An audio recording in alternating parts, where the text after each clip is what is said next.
Skype is officially shutting down in May 2025. If you've used Skype for years, this might feel like the end of an era. But what does it really mean for you, and what should you do next? In this video, we will cover Number 1, why Skype is shutting down. Number 2, what happens to existing users. Number 3, what about Skype credit? Number 4, what should you do next? Why Skype is shutting down. Skype was once the king of online calling.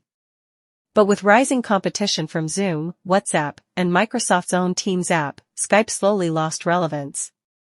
Microsoft decided to retire Skype and shift all resources to Teams, their modern, all-in-one communication platform.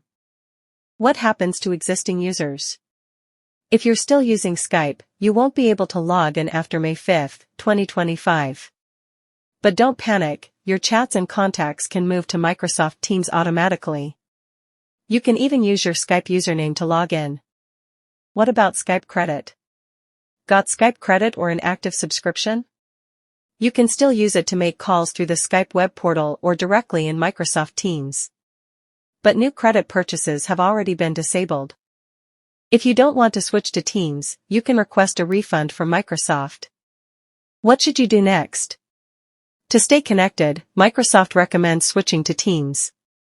It's free, supports video calls, chats, and communities, and it's getting new updates regularly. Thanks for watching. Don't forget to like and subscribe. PC Guide for You is here to help you with your issues. For more updates, subscribe now.